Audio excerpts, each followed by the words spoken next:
Financially smart.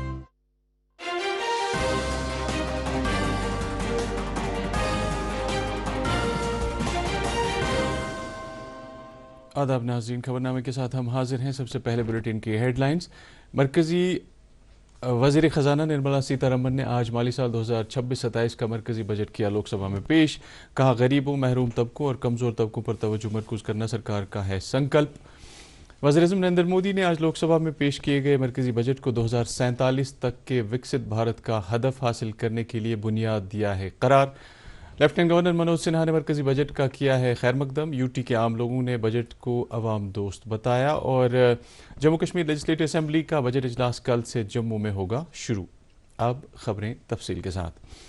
मरकजी वज़ीर ख़जाना निर्मला सीतारमन ने आज माली साल 2026-27 का मरकजी बजट लोकसभा में पेश किया। वज़ीर ख़जाना ने कहा कि सरकार ने इस बात को यकीनी बनाया है कि हुकूमत के हर कदम के फ़ायदे शहरियों तक पहुँचे।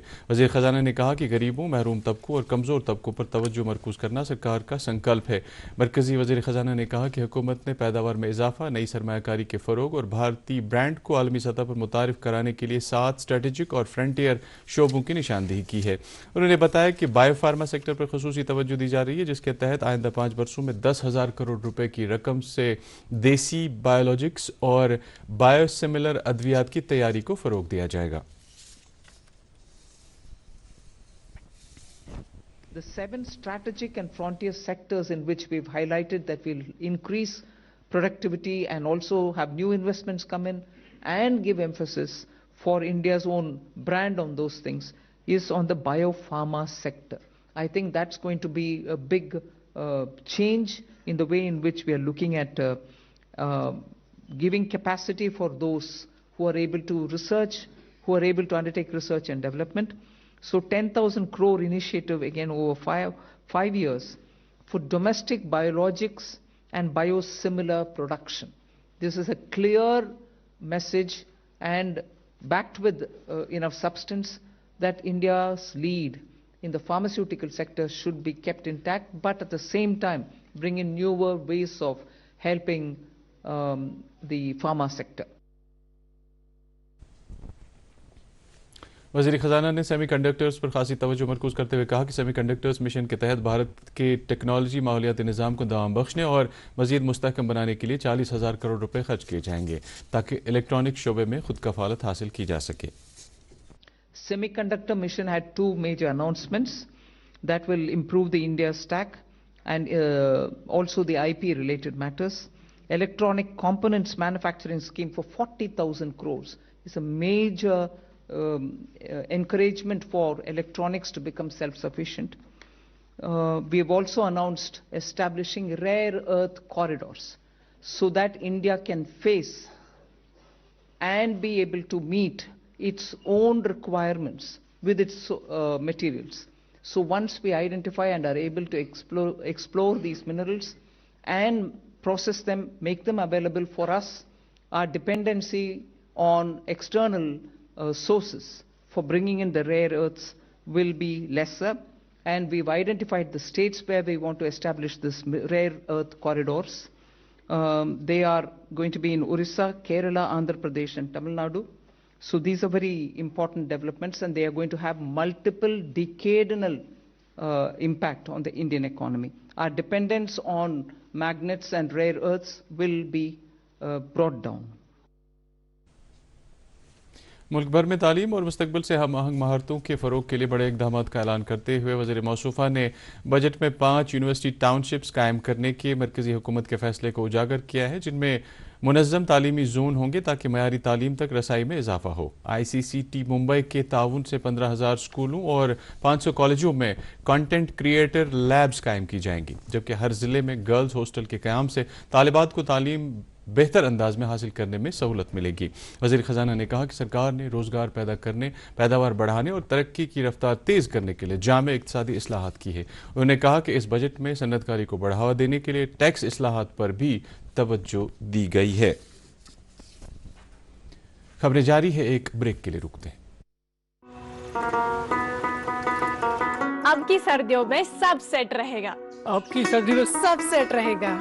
अब की सर्दियों में सब सेट रहेगा। अब की सर्दियों में सब सेट रहेगा। अब की सर्दियों में सब सेट रहेगा। खाइबर ओपीसी ग्रेड 53 सर्दियों में भी मजबूती से सेट हो जाए तो आपके सर्दियों में मकान, दुकान, डैम सब सेट रहेंगे। खाइबर सीमेंट, दिल से बनाओ। फिर से आपका इस्तकबाल है।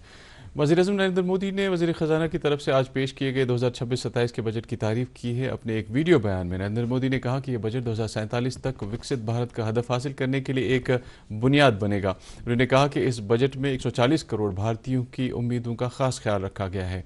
वज़ीर-ए-आज़म ने कहा कि इस बजट से भारत की इक़्तिसादियात को एक नई जहत मिलेगी।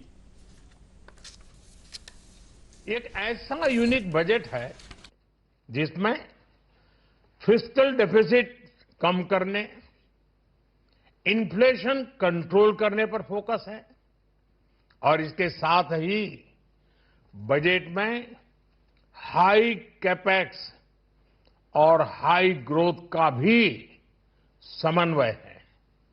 साथियों, ये बजट भारत की वैश्विक भूमिका को नए सिरे से सशक्त करता है।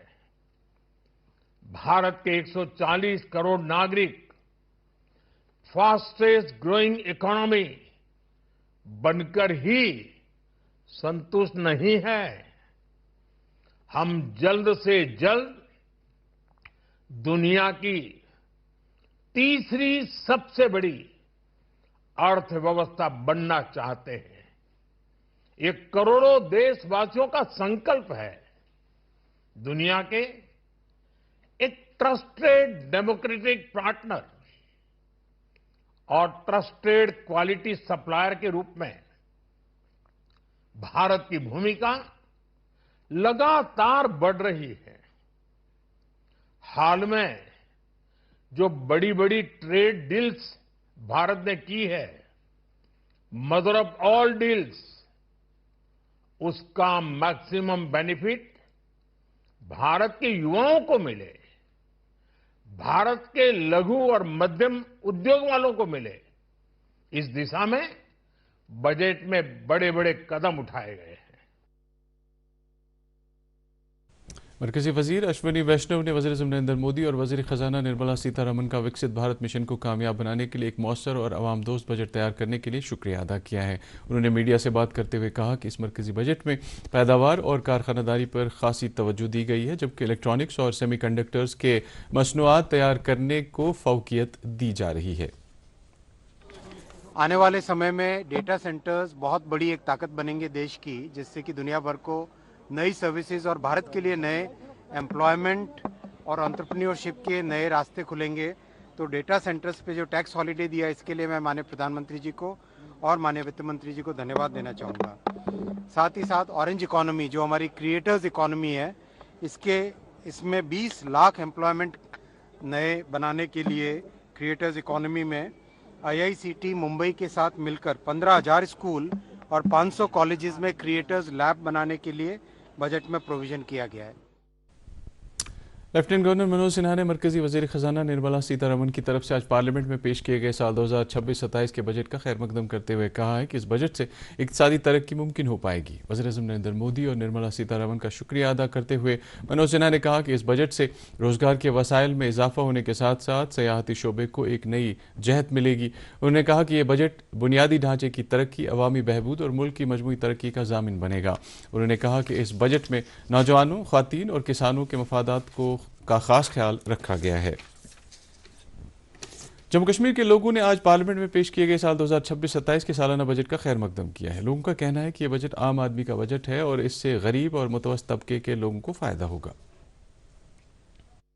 जो हमारे यहाँ कुछ सीरियस क्रॉनिक डिजीज होती है, इनसे उसमें कैंसर का भी उन्होंने जो मेडिकेशंस होती हैं, बाकी जो और भी बीमारियां, कम से कम मेडिकेशन में रिलीफ मिलेगा उनको। दवाएं जो उनको महंगी मिलती थी, और भी MSME स्कीम्स पे ध्यान दिया गया है। नए जो एंटरप्रेन्योर्स हैं वो इसको आगे बढ़ाएंगे। खास प्रोविजन रखे हैं उन्होंने J&K के लिए, एज सेहत अफजा मुकामात भी, एज हैंडीक्राफ्ट की नज़र से भी और यहाँ की काश्तकारी की नज़र से भी इन्होंने बहुत प्रॉपर एक सिस्टमेटिक बजट रखा है।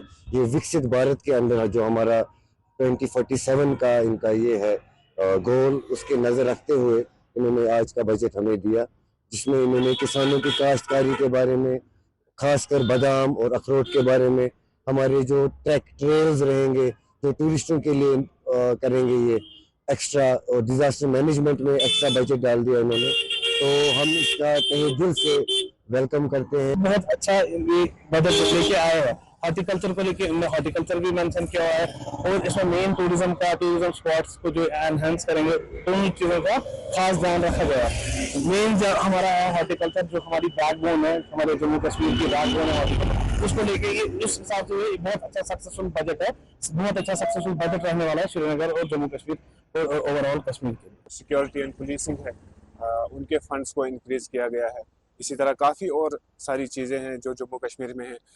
हालांकि जम्मू कश्मीर में काफ़ी टाइम से नेशनल हाईवेज़ की डेवलपमेंट है जो चल रही है, लेकिन फिर भी इस नए बजट में जम्मू कश्मीर के हाईवेज़ की डेवलपमेंट के लिए और फंड्स जो है वो रिलीज़ किए गए हैं। जो हमारे जो माननीय प्रधानमंत्री है नरेंद्र मोदी जी का जो ख्वाब है विकसित भारत का 2047 का, आज वो कहीं पूरा होता हुआ देख रहे हैं हम, क्योंकि आपको रिसेंटली जो पता है जो FTA हमारा हुआ, जो डील बिटवीन हमारी कंट्री और यूरोपियन यूनियन क्या हुआ, मुझे लगता है कहीं ना कहीं जो विकसित भारत का एक ख्वाब है वो पूरा होता हुआ देख रहा है। और उसकी आज जो एंडोर्समेंट है हमारी फाइनेंस मिनिस्टर श्री निर्मला सीतारमन जी ने की है, आज मैं बहुत शुक्रगुजार हूँ अपनी बिजनेस कम्युनिटी की तरफ से। बहुत अच्छा स्टेप है क्योंकि सेंट्रल गवर्नमेंट ने जो कश्मीर के लिए जो बजट दिया है 43,290 crore, it means last year से 2000 crore extra, it means it's a huge jump. So मुझे लगता है जो बीजेपी जम्मू कश्मीर के जनरल सेक्रेटरी मोहम्मद अनवर खान और party leader advocate Sheikh Salman के अलावा पार्टी के कई लीडरों ने आज टैगोर हॉल श्रीनगर में मरकजी बजट 2026-27 की लाइव स्क्रीनिंग का मुशाहिदा किया। पार्टी लीडरों ने मरकजी बजट को आवाम दोस्त करार देते हुए इसे मुल्क की इक़्तिसादी हालत को बेहतर बनाने की तरफ एक मजबूत कदम से ताबीर किया। इस मौके पर मोहम्मद अनवर खान ने कहा कि बजट वज़ीर-ए-आज़म नरेंद्र मोदी की सरबराही वाली सरकार के मुल्क की कुलहुम तरक्की के अज़्म की अक्कासी करता है। वादी के मुख्तलिफ ज़िलों में भी बीजेपी दफ्तरों पर लीडरों और वर्करों ने मरकजी बजट की लाइव स्क्रीनिंग का मुशाहिदा किया। जम्मू कश्मीर लेजिस्लेटिव असेंबली का बजट इजलास कल से जम्मू में शुरू होगा। डीडी न्यूज से बात करते हुए असेंबली के स्पीकर अब्दुल रहीम रातर ने कहा कि असेंबली का इजलास लेफ्टिनेंट गवर्नर मनोज सिन्हा के खिताब से शुरू होगा। उन्होंने कहा कि इसके बाद असेंबली 3 रोज तक गवर्नर के खुतबे पर बहस करेगी। उन्होंने कहा कि बजट सेशन के लिए तैयारियां मुकम्मल की गई हैं और इससे पहले तमाम सियासी पार्टियों के नुमाइंदों के साथ बातचीत की गई ताकि बजट इजलास को अहसन तरीके से मुनक्कद किया जा सके। बांडीपोरा के राजदान टॉप, वेवन, बख्तूर, दावर, गुरेज और तुलेल जैसे बालाई इलाकों में ताज़ा बर्फबारी हुई है, जिस वजह से बांडीपोरा, गुरेज और तुलेल गुरेज शाहरा आमद रफ्त के लिए बंद हुई है। हुकाम के मुताबिक राजदान टॉप पर 5 इंच जबकि दीगर बालाई मकामात पर 3 इंच के करीब बर्फबारी हुई। दरियासना बालाई इलाकों में रहने वाले लोगों से कहा गया है कि वो एहतियात बरतें।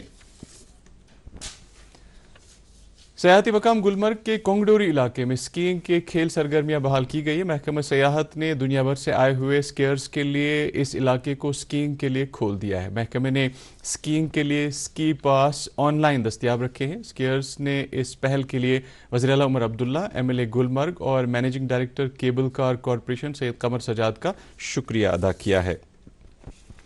ट्रैफिक पुलिस रूरल कश्मीर ने सड़क हादसात को रोकने और महफूज ड्राइविंग को यकीनी बनाने के लिए आज पामपुर में आंखों की तशखीस से मुतल्लिक एक मुफ्त तिब्बी कैंप का एहतमाम किया। इस कैंप के दौरान माहिरीन ने ड्राइवरों को रोड सेफ्टी से मुतल्लिक कवानीन की भी जानकारी फराहम की। इस मौके पर कई पुलिस अफसरान मौजूद रहे जिन्होंने ड्राइवरों से बात करते हुए उनसे ताकीद की कि वो अपनी गाड़ियाँ बड़ी एहतियात से चलाएं ताकि सड़क हादसात से बचा जा सके। उस्मानाबाद शाल टैंक श्रीनगर में आज सुबह आग की एक वारदात में एक 3 मंजिला कमर्शियल कम रिहायशी इमारत को नुकसान पहुंचा। फायर सर्विस अमले ने फौरी तौर जाए वारदात पर पहुंचकर आग पर काबू पा लिया। इस काम की निगरानी खुद deputy director fire services doctor Mir Aqib Hussain ने की। ADGP fire services Alok Kumar ने अवाम से कहा कि वो फायर सेफ्टी ज़ाब्तों का खास ख्याल रखें। वादी के कई बालाई इलाकों में आज सुबह हल्की बारिश और बर्फबारी हुई। महकमा मौसमियात के माहिरीन का कहना है कि आइंदा चंद दिनों के दौरान वादी के कई इलाकों में हल्की बारिशों या बर्फबारी का इम्कान है। 4 से 6 फरवरी के दरमियान वादी में मतला अब्र आलूद रहने का इम्कान है जबकि 7 फरवरी को हल्की बारिशें या बर्फबारी हो सकती है। माहिरीन का कहना है कि 8 से 10 फरवरी तक मौसम खुश्क रहेगा। तो नाजरीन, खबरों में फिलहाल बस इतना ही। इजाज़त दीजिए। आदाब।